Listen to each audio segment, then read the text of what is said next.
Welcome to B2X Shorts. In just a few minutes, Andy and myself are going to run through a couple of really important topics, changes in HPE's new product line.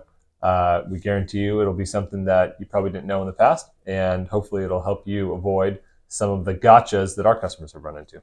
Yeah, I'm Andy. This is Josh. We're going to talk about basic carrier versus smart carrier drives, a change that HPE made between Gen 10 and Gen 10 Plus and Gen 11. We'll talk about why they made the change. We'll talk about some gotchas. And unlike the previous generation where it looked way different, it doesn't look very much different now. And it looks like it's going to fit. It actually feels like it's going to fit, but it doesn't quite fit and it won't work. So here we see the new basic carrier drive. Here we see the smart carrier drive. And here, just for sake of having it in there, we have an old standard carrier drive, which is a completely different size. We just brought that in for comparison. One of the things we did want to point out right away is that those two, this is the exact same drive, meaning it's a 300 gig 15K model, and you'll see the underlying drive model is exactly the same. So even though they're two different parts, they will only work one server on the other, the underlying part number, the underlying drive itself is exactly the same, which makes sense. So on the back, we can see that the smart carrier had a contacts and actually had some form of chip or intelligence in it that actually controlled the lighting that happened on the indicators there. Here in the basic carrier, we go back to what the standard carrier had, which was there's no intelligent on the carrier at all. It's literally just light that's carried up to the front, and that's the indicators. So one of the changes that they made was because to make this whole thing a more simple process. Otherwise, the only difference between the drives and the only difference between the two carriers is that this one's prevented from going in because the grooves are different.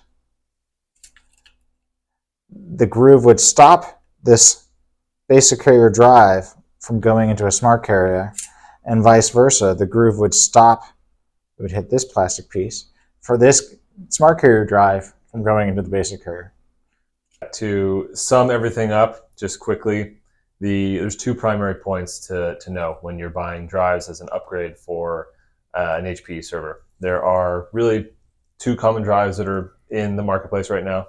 The smart carrier was originally introduced in 2012 when Gen 8 was released. When Gen 9 was released in 2014, they also stuck with the smart carrier drives. When Gen 10 was released in 2017, they remained with the smart carrier drives, allowing customers to have backwards compatibility. If you bought a Gen 10 drive with some of the higher capacities, you could use them in your Gen 8 or Gen 9 system. But that all changed when Gen 10 Plus was released in 2022 with the basic carrier drive. These are no longer backwards compatible with Gen 10, 9, and 8. And then HPE decided to stick with the basic carrier drive when the Gen 11 server was released as well.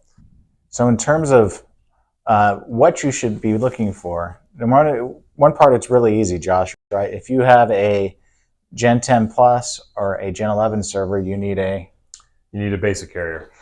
No matter what, that's easy. Yep. So look for the basic carrier, the BC.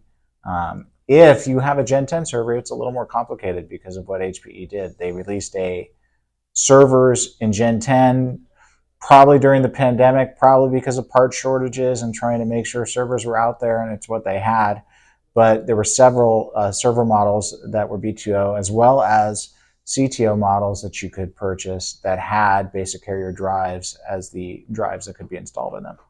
At the end of the day, there's a lot to know about drives when you're doing an upgrade between standard carrier, smart carrier, and basic carrier. If you have any questions, feel free to reach out to your friendly representative at B2X.